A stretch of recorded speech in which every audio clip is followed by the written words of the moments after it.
Assalamu alaikum. Welcome to my English channel English is Easy. I'm Zulfikar Haider and in this video I'm going to teach you the most important topic in English tenses. My dear students, आप में से बहुत से लोग काफ़ी अरसे से मुझसे रिक्वेस्ट कर रहे थे कि मैं टेंसेस को वीडियो फॉर्म में लेकर आऊँ। तो मैंने आपके लिए एक ऐसा ज़बरदस्त टेंसेस का कोर्स प्लान किया है जिसके बाद आपको किसी टीचर की ज़रूरत नहीं रहेगी, आपको किसी एकेडमी जाने की ज़रूरत नहीं रहेगी। आप घर में कुछ टाइम लगाकर थोड़ी सी मेहनत करके कंसंट्रेट करके टेंसेस पर कमांड हासिल कर सकते हैं, टेंसेस के एक्सपर्ट बन सकते हैं। और एक बार टेंसेस के एक्सपर्ट बन जाएंगे आप, तो आपके लिए इंग्लिश लिखना, बोलना, समझना बिल्कुल मुश्किल नहीं रहेगा। तो ये कोर्स उन सब लोगों के लिए है जो इंग्लिश सीखना चाहते हैं लेकिन उनको कोई रास्ता नज़र नहीं आ रहा, कोई टीचर नहीं मिल रहे, कोई अच्छी एकेडमीज़ नहीं मिल रही, अच्छे इंस्टीट्यूशंस नहीं मिल रहे। तो आपको कहीं जाने की ज़रूरत नहीं है। 100% गारंटी है कि आप इन 20 वीडियोज़ को देखें, इनको 100% फ़ॉलो करें, तो इंशाअल्लाह ताला at the end of this video series आप इंग्लिश बोलने, लिखने और समझने के काबिल हो जाएँगे। 100% गारंटी। सबसे पहले आपके सामने ये इंट्रोडक्टरी वीडियो है जिसको 3 पार्ट्स में डिवाइड किया गया है। पहले पार्ट में आप 20 वीडियोज़ का एक छोटा-सा इंट्रोडक्शन और कुछ डिटेल्स देखेंगे और उसके बाद आपके सामने 4 प्लान्स रखे जाएँगे, जिनमें से कोई एक प्लान आप अपनी कन्वीनियंस और टाइम अवेलेबिलिटी के मुताबिक अपना सकते हैं। पार्ट 2 में आपको टेंसेस के कुछ प्रीरेक्विजिट्स कराए जाएँगे, जिनमें 3 tenses present, past and future का इंट्रोडक्शन और उनकी पहचान, forms of verbs, helping verbs, question types, yes no question, WH questions और 3 टाइप्स ऑफ सेंटेंसेस पर बेस करता हुआ 6 sentence structure, declarative sentence, yes no questions and WH question. ये prerequisites ensure करेंगे कि आप जब टेंसेस को स्टार्ट करें तो आपको एक-एक चीज़ समझ आ रही हो। आमतौर पे टीचर्स डायरेक्ट टेंसेस को स्टार्ट कर देते हैं और काफ़ी चीज़ें स्टूडेंट्स को बेसिक्स की पता नहीं होती, तो उनके लिए टेंसेस पर ग्रिप करना ज़रा मुश्किल होता है। तो ये प्रीरेक्विजिट्स देखने के बाद आपके लिए टेंसेस को स्टार्ट करना बहुत आसान हो जाएगा।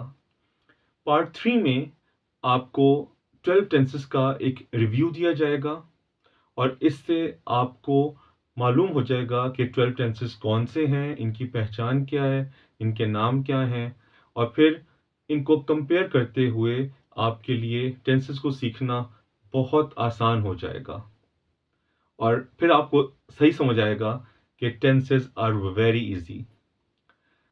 तो सबसे पहले मैं आपको 20 वीडियोस का एक छोटा-सा इंट्रोडक्शन और डिटेल देता हूँ और उसके बाद आपके सामने हम 4 प्लान्स रखेंगे।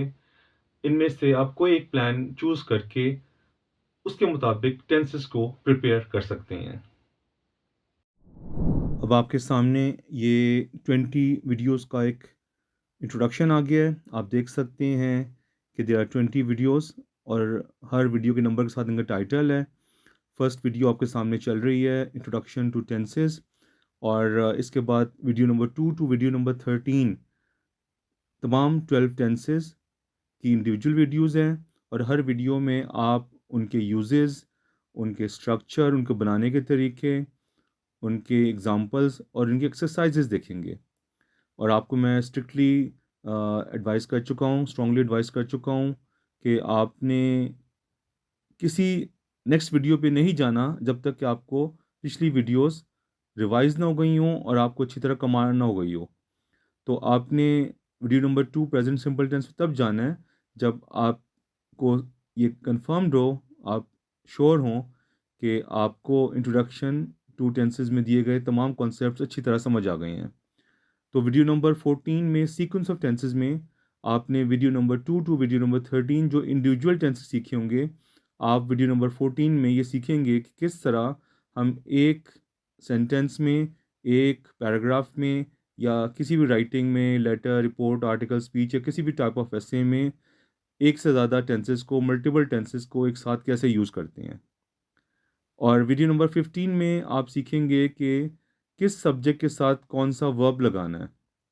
तो बेसिकली 3 रूल्स होते हैं कि सिंगुलर सब्जेक्ट के साथ सिंगुलर वर्ब, प्लूरल सब्जेक्ट के साथ प्लूरल वर्ब और फिर न्यूट्रल जो सब्जेक्ट्स होते हैं या न्यूट्रल वर्ब्स होते हैं वो कौन कौन से होते हैं, और कौन से ऐसे न्यूट्रल वर्ब्स हैं जिनके साथ तमाम सब्जेक्ट्स लग सकते हैं, कोई भी सब्जेक्ट लग सकता है। तो for example present simple tense में आई वी यू दे के साथ फर्स्ट फॉर्म और ही शी के साथ फिफ्थ फॉर्म आती है। I write a letter, he writes a letter. I play cricket, he plays cricket. और नेगेटिव में I do not play cricket, he does not play cricket. और इसी तरह प्रेजेंट परफेक्ट में आई वी उदय के साथ हैव प्लस थर्ड फॉर्म और he she के साथ हैज़ प्लस थर्ड फॉर्म आता है। तो ये सब्जेक्ट वर्ब एग्रीमेंट बहुत इंपॉर्टेंट टाइटल है और इसका टेंसेज में बहुत इंपॉर्टेंट रोल है। ये आप वीडियो नंबर 15 में सीखेंगे और वीडियो नंबर 16 टू 20 आप पैसिव वॉइस को इन डिटेल पढ़ेंगे। तो video number 2 to video number 13 active voice के बारे में है and video number 16 to video number 20 passive voice के बारे में है।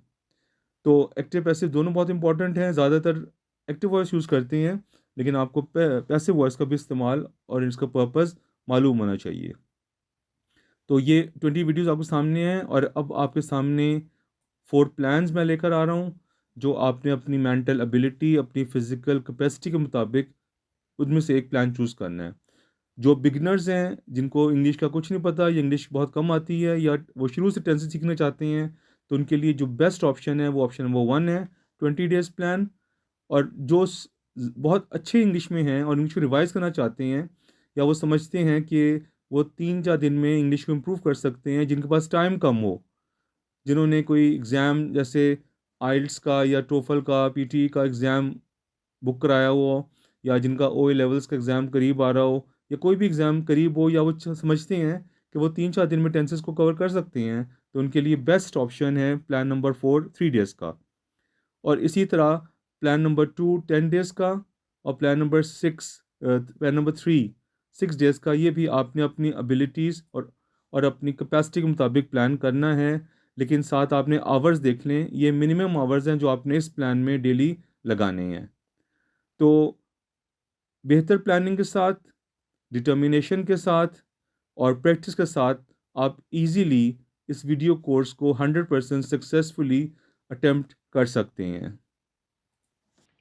डियर व्यूअर्स, अब आपने आगे बढ़ने से पहले वीडियो को यहीं पॉज करना है और पहले एक प्लान चूज करना है कि आपने इन टेंसेस को 20 डेज में सीखना है, 10 डेज में सीखना है, 6 डेज में सीखना है या 3 डेज में सीखना है। तो जब आप प्लान कर लेंगे तो फिर आपने डिटर्मिन्ड रहना है, अपनी डिटर्मिनेशन शो करनी है और मेहनत करनी है।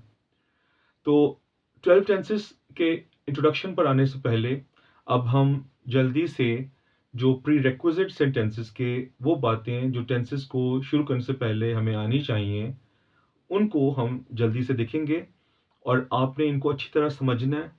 इसमें सबसे पहले 3 टेंसेस का इंट्रोडक्शन है, प्रेजेंट, पास्ट एंड फ्यूचर, फिर forms of verbs, helping verbs, उसके बाद question types, yes no questions, WH questions, फिर 3 types of sentences, declarative, yes no questions, WH questions बनाने के तरीके, इन पर बेस करता हुआ 6 सेंटेंस स्ट्रक्चर, और फिर आखिर में आपको एक्टिव एंड पैसिव वॉइस का एक छोटा सा इंट्रोडक्शन दिया जाएगा। तो अगर आपको कुछ भी नहीं आता, आपने बिल्कुल नहीं घबराना, बिल्कुल परेशान नहीं होना। आपको मैंने 100% गारंटी दी है कि आप इन 20 वीडियोस को देखने के बाद 100% कामयाब होंगे इंशाअल्लाह ताला, और इंग्लिश बोल सकेंगे, लिख सकेंगे और समझ सकेंगे। First of all, you have to understand the differences between present, past and future. और हम प्रेजेंट, पास्ट एंड फ्यूचर को आइडेंटिफाई करते हैं, पहचानते हैं हेल्पिंग वर्ब से एंड फॉर्म्स ऑफ वर्ब से। तो आपके सामने उर्दू भी लिखी हुई है और इंग्लिश भी है, आप देख सकते हैं। प्रेजेंट में these days mister Khalid lives in, lived नहीं होगा, lives in, present simple, lives in और ही शी के साथ एस लगा हुआ है। These days, Mr. Khalid lives in Lahore. He has been teaching English for 20 years in a government school. He is a hardworking man and works for 15 hours daily. He has taught Urdu to thousands of children till now. Mr. Khalid's wife is a doctor. They have 4 children. तो फिर आप देख रहे हैं कि helping verbs and forms of verbs की मदद से प्रेजेंट टेंस को एक्सप्रेस किया गया है। पास्ट टेंस में आप देख सकते हैं, mister Khalid was born in Karachi in 1970, his father was an honest man and worked in a government school as headmaster. When he passed away in 1992, Mr. Khalid had done MA from Government College Lahore. He got married to Dr. Amina in 2010, who had been working in Gangaram Hospital at that time for 10 years. तो यहाँ पे second form was were और had का use आप देख सकते हैं.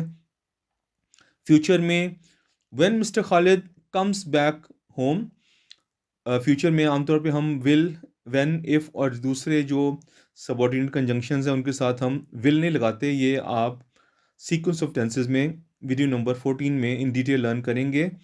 तो यहाँ हम वैसे तो हमें विल लगाना चाहिए, लेकिन हम ग्रामेटिकली विल नहीं लगा सकते. यहाँ हम प्रेजेंट सिंपल यूज़ करेंगे फ्यूचर के लिए. तो ये आप डिटेल में वीडियो नंबर 14 में सीखेंगे ये rules. When Mr. Khalid comes back home at 2 p.m., first of all, he will have lunch and then he will take rest for an hour. He will get up at 4 p.m. and offer prayer. ये will get up and offer के लिए भी will use हो रहा है. In the evening, first, he will visit his friend Amir Salim, who will have been waiting for him since 5 p.m. They will spend 3 hours together. When Mr. Khalid's driver comes to pick him, they will have eaten the dinner. तो यहाँ पे will की different combinations आई हुई हैं different verb phrases के साथ. तो will को हम यूज़ करते हैं फ्यूचर के लिए. तो और प्रेजेंट पे आप देख सकते हैं उर्दू में रहा है, रही है, ता है, ती है, आखिर में है आ रहा है. पास्ट में था आ रहा है, थी आ रहा है, थे आ रहा है. या हम बाज़ औक़ात आखिर में साइन कोई नहीं लगाता. जैसे जब उनका 1992 में इंतकाल हुआ, तो हुआ था भी लिख सकते हैं या हुआ भी लगा सकते हैं. तो अगर आखिर में कोई उर्दू में साइन नज़र ना आ रहा तो आपने समझना है कि ये पास्ट टेंस का सेंटेंस है, पास्ट सिंपल का. और फ्यूचर में गा आ रहा है, गा गी गे. तो ये एक इनिशियल इंट्रोडक्शन है. आपने पहचान करके प्रेजेंट, पास्ट और फ्यूचर में अच्छी तरह अंडरस्टैंडिंग करनी है. कोई भी सेंटेंस दिया जाए तो आप उसको इजीली पहचान सकते हैं कि ये प्रेजेंट का है, पास्ट का है या फ्यूचर का है. तो अभी आपने देखा कि प्रेजेंट, पास्ट एंड फ्यूचर को हम आइडेंटिफाई करते हैं वर्ब्स के साथ, forms of verbs and helping verbs. तो सबसे पहले हम फॉर्म्स ऑफ वर्ब्स को देखेंगे. Forms of verbs are of two types, regular verbs and irregular verbs. Regular verbs वो होते हैं जिनके सेकंड और थर्ड फॉर्म में ईडी लगता है आमतौर पर. और इरेगुलर वर्ब्स वो वर्ब्स होते हैं जिनकी तीनों फॉर्म्स डिफरेंट होती हैं, first second third forms different होती हैं या सेम होती हैं, और ये डिफरेंट तरीके से बनते हैं. तो रेगुलर वर्ब्स आप देख रहे हैं, चाहे रेगुलर या इरेगुलर हों, इसकी 5 फॉर्म्स होती हैं. स्कूलों में 3 फॉर्म्स पढ़ाई जाती हैं, first form, second form, third form, लेकिन एक्चुअली 5 फॉर्म्स होती हैं. फोर्थ और फिफ्थ फॉर्म बनाना बहुत आसान है. फर्स्ट फॉर्म को हम प्रेजेंट फॉर्म या बेस फॉर्म भी कहते हैं. सेकंड फॉर्म को हम पास्ट कहते हैं. थर्ड फॉर्म को हम पास्ट पार्टिसिपल कहते हैं. फोर्थ फॉर्म को हम प्रेजेंट पार्टिसिपल कहते हैं, आईएनजी फॉर्म. और ये फर्स्ट फॉर्म के साथ, बेस फॉर्म के साथ आईएनजी लगाने से बन जाती है. और फिफ्थ फॉर्म को हम कहते हैं थर्ड पर्सन सिंगुलर, एस या आईईएस फॉर्म भी कहते हैं. और ये फर्स्ट फॉर्म के साथ एस या आईईएस लगा देने से बन जाती है. तो ये आपको इंशाल्लाह ताला मैं आपको इसके लिए एक वीडियो भी दूंगा जिसमें ये तमाम forms of verbs, regular and irregular, most important ones मौजूद होंगी. आपने वो याद करनी होंगी. फॉर्म्स ऑफ वर्ब्स याद किए बगैर आप ना टेंसेस सीख सकते हैं, ना इंग्लिश को अच्छी तरह अपने मकसद के लिए इस्तेमाल कर सकते हैं. So forms of verbs and helping verbs are very very important for learning tenses. अब हम आ जाते हैं use of helping verbs and WH words पर. Helping verbs are 24 in number. ये 24 होते हैं इंग्लिश में helping verbs. Do, does, did, is, am, are, was, were, has, have, had, can, could, may, might, will, would, shall, should, must, ought to, need, dare, use to. और इनको हम negative sentences बनाने के लिए और yes no questions बनाने के लिए यूज़ करते हैं. नेगेटिव सेंटेंस बनाना हो तो हम डिक्लेरेटिव सेंटेंस के बाद हेल्पिंग वर्ब और नॉट लगा देंगे। जैसे डिक्लेरेटिव सेंटेंस हो अगर आई प्ले क्रिकेट तो उसका नेगेटिव हो जाएगा I do not play cricket. अगर डिक्लेरेटिव सेंटेंस हो I am writing a letter तो नेगेटिव हो जाएगा I am not writing a letter. और यस नो क्वेश्चंस, वो क्वेश्चंस जिनका आंसर यस नो में हो, शॉर्ट आंसर हो और वो उर्दू में लफ्ज़ क्या से शुरू होते हों, तो ऐसे क्वेश्चंस बनाने के लिए हम इंग्लिश में क्वेश्चन को हेल्पिंग वर्ब से स्टार्ट करते हैं। क्या तुम क्रिकेट खेलते हो? Do you play cricket? क्या अहमद स्कूल जाता है? Does Ahmad go to school? क्या हम खत लिख रहे हैं? Are we writing a letter? जबकि WH words what, when, where, why, how, who, which, whom, whose होते हैं और 90% केसेस में जब हम इनसे क्वेश्चंस बनाते हैं तो इनके बाद हेल्पिंग वर्ब का आनी ज़रूरी होता है। 10% केसेस कौन से हैं वो हम आगे जाके पढ़ेंगे। फ़िलहाल आप ये जहन में रखें कि WH वर्ड्स हम यूज़ करते हैं WH क्वेश्चंस बनाने के लिए जो कि इंफॉर्मेशन या डिटेल के लिए पूछे जाते हैं और 90% केसेस में इनके बाद हेल्पिंग वर्ब लगता है। जैसे आप देख रहे हैं what do you do every day, how did you go to school, where are you going now, who will be coming to see you tomorrow. तो WH वर्ड्स के बाद हेल्पिंग वर्ब लगता है। बहुत कम केसेस में ऐसा होता है कि हेल्पिंग वर्ब नहीं लगता, लेकिन वो अभी मैं आपको स्टेज पे नहीं बताऊंगा, आप कंफ्यूज हो जाएंगे। वो आपको इंशाल्लाह लेटर हम बाद में बताएंगे। और इसके आप फर्दर एग्जांपल्स देख सकते हैं। तमाम टेंसेस में कौन से हेल्पिंग वर्ब्स यूज़ होते हैं। उर्दू में जब भी लफ्ज़ क्या से सेंटेंस शुरू होगा तो इंग्लिश में हम क्वेश्चन को हेल्पिंग वर्ब से स्टार्ट करेंगे। Do you like ice cream? क्या तुम्हें आइसक्रीम पसंद है? Does he like ice cream? क्या उसे आइसक्रीम पसंद है? Did you watch the game last night?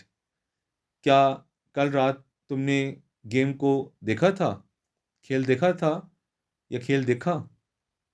Will you go to the concert tomorrow? क्या तुम कल कॉन्सर्ट में जाओगे? और WH क्वेश्चन आप देख रहे हैं, इनमें आमतौर पर हेल्पिंग वर्ब लगता है WH क्वेश्चन बनाने के लिए WH वर्ड्स के बाद। Where did you go, where you go नहीं होगा, where did you go on your last vacation? How can I prepare for a job interview? How I can prepare नहीं होगा, how can I prepare? Why do you come late every day? तुम हर रोज देर से क्यों आते हो?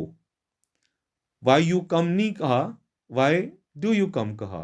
तो WH words के बाद हेल्पिंग वर्ब्स का आना आमतौर पे ज़रूरी है और मैंने बताया 90% केसेस में।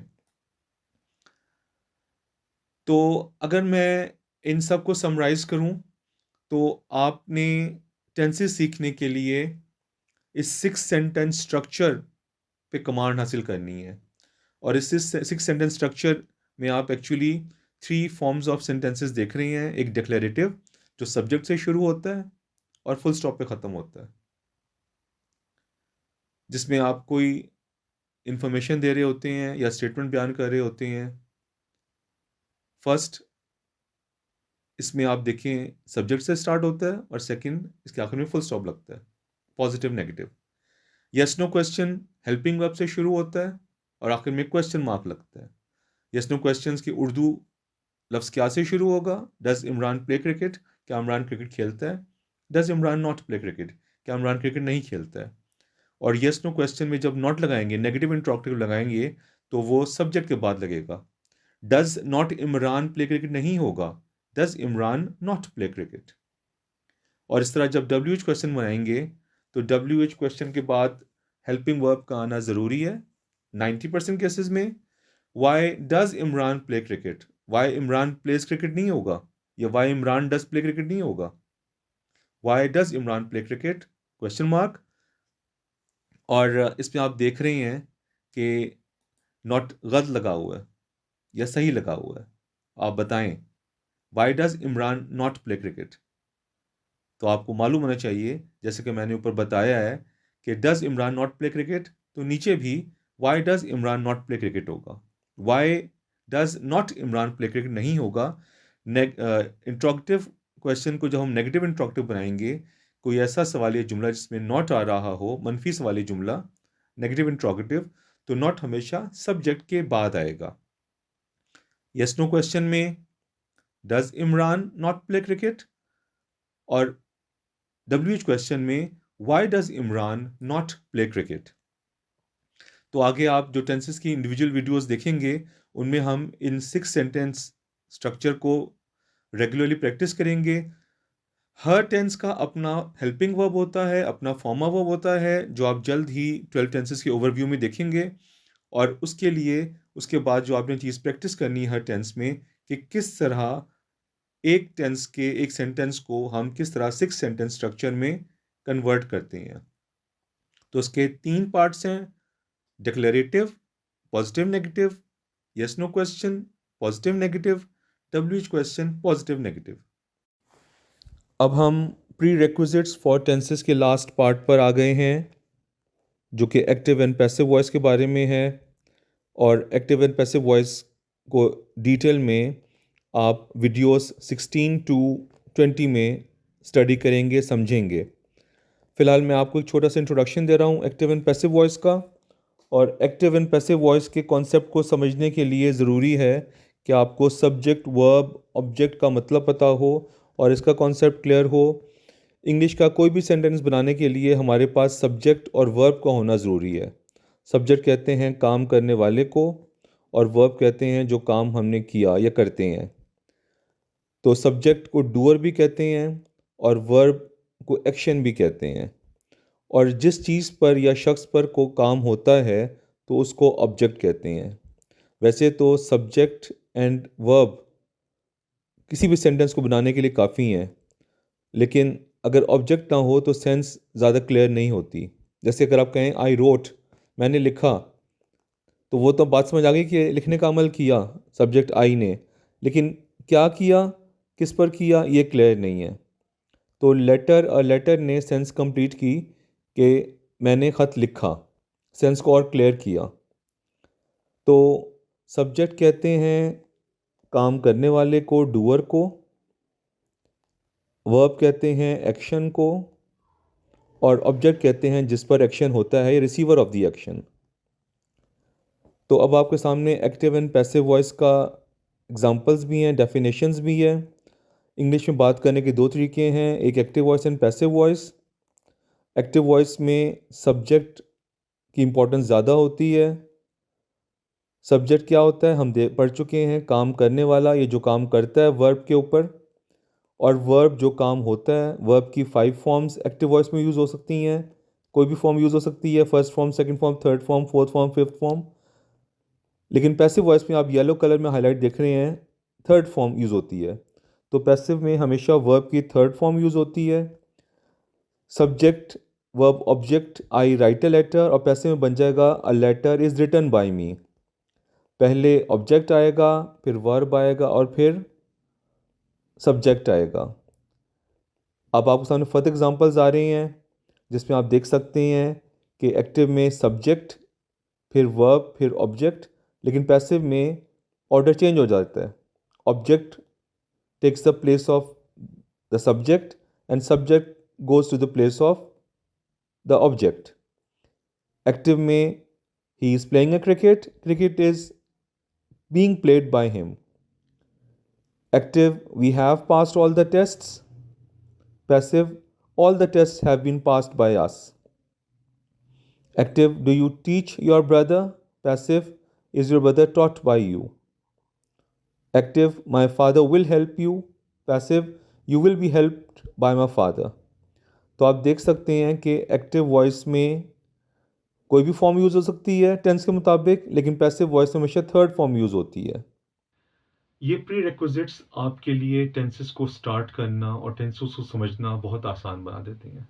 अनफॉर्चुनेटली स्कूल्स, कॉलेजेस, एकेडमीज़ में टीचर्स ज़्यादातर इन प्री रिक्विजिट्स को इग्नोर कर देते हैं और स्टूडेंट्स को डायरेक्ट टेंसेस पर ले आते हैं, जिससे स्टूडेंट्स को टेंसेस को समझना और उस पर ग्रिप करना मुश्किल हो जाता है। तो आई एश्योर यू कि अगर आपको ये प्री रिक्विजिट समझ में आ गए हैं तो फिर आप आगे बढ़ सकते हैं अगले पार्ट पे, और आपके लिए टेंसेस को समझना और उसको सीखना बहुत आसान हो जाएगा। हमारा अगला जो पार्ट है इस वीडियो का, and that is the last part of this video, वो है 12 टेंसेस का overview. Present, past and future जो 3 टेंसेस हैं, उनके आगे 4 सब टाइप्स हैं, और अब आप इन तमाम 4 सब टाइप्स को जो 12 बनती हैं, उनका एक ओवरव्यू लेंगे, उनका एक बेसिक इंट्रोडक्शन लेंगे, और आप इनके नाम याद करेंगे। आपको इनके नामों की स्पेलिंग्स याद होनी चाहिए, और फिर आपको हर टेंस का इंग्लिश में और उर्दू में पहचान होनी चाहिए।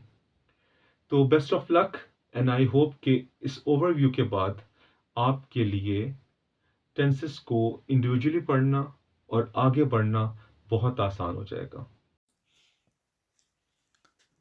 अब आप अपनी स्क्रीन पर 12 टेंसेस का एक ओवरव्यू देख सकते हैं। तो सबसे पहले आपने इन 12 टेंसेस के नाम याद करने हैं। आपको हर टेंस के नाम की स्पेलिंग आनी चाहिए। आमतौर पर बच्चों को कंटिन्यूस की स्पेलिंग नहीं आते और अक्सर बच्चे गलत लिखते हैं। तो CON कन, TIN टिन, UOUS 4 सिलेबल्स हैं, कंटिन्यूअस। तो 12 टेंसेस के नाम आने चाहिए इनकी स्पेलिंग समेत। फिर इनकी एक एक इंग्लिश में और उर्दू में पहचान होनी चाहिए। आप देख सकते हैं प्रेजेंट सिंपल मैं ख़त लिखता हूँ, तो ये ख़त लिखता हूँ किसी और टेंस में ये पहचान आपको नज़र नहीं आएगी। इसी तरह I write a letter, first form, किसी और टेंस में फर्स्ट फॉर्म यूज़ नहीं होगा डायरेक्ट सब्जेक्ट के साथ। फ्यूचर सिंपल में होगा लेकिन वहाँ विल के साथ यूज़ होगा। जो डायरेक्ट सब्जेक्ट के साथ यूज़ होगा सिर्फ प्रेजेंट सिंपल में, I write a letter, he writes a letter. तो ये आपने हर टेंस की एक एक उर्दू और इंग्लिश में पहचान समझनी है। और जो जिनकी बेसिक्स बहुत वीक हैं, मैं उनको कहूँगा कि आप एक एक पहचान याद कर लें। और आपको ये एबिलिटी होनी चाहिए कि मैं आपसे कहूँ फ्यूचर परफेक्ट का सेंटेंस सुनाएं इंग्लिश और उर्दू में, तो आप सुना सकें I will have written a letter before the bell rings, मैं घंटी बजने से पहले ख़त लिख चुका हूँगा। तो ये आपने रटा मारना है जिन बच्चों की बेसिक्स या जिन स्टूडेंट्स की बेसिक्स बहुत वीक हैं। तो फर्स्ट उर्दू में पहचानना चाहिए, इंग्लिश में पहचानना चाहिए। प्रेजेंट सिंपल वो काम जो हम करते हैं या होते हैं। प्रेजेंट कंटिन्यूअस वो काम जो हम कर रहे हैं या हो रहे हैं। प्रेजेंट परफेक्ट वो काम जो हम कर चुके हैं या हो चुके हैं, या वो काम जो हमने कर लिए हैं या हो गए हैं। प्रेजेंट परफेक्ट कंटिन्यूअस टेंस वो काम जो हम एक ख़ास अरसे से कर रहे हैं या हो रहे हैं, एक ख़ास अरसे से। प्रेजेंट कंटिन्यूस में अरसा नहीं होता। प्रेजेंट परफेक्ट कंटिन्यूस वो काम जो हम खास अरसे से कर रहे हैं या हो रहे हैं। पास्ट सिंपल वो काम जो हमने माजी में शुरू किया और माजी में ख़त्म हो गया, या वो काम जो हमने माजी में किया या हम करते थे, या हमने किया था या हुआ था। काफ़ी तरह से उसको आप डिस्क्राइब कर सकते हैं, डिफाइन कर सकते हैं। तो पास्ट सिंपल वो काम जो हमने माजी में किया। पास्ट कंटिन्यूस वो काम जो हम माजी में ख़ास वक्त पे कर रहे थे या हो रहे थे।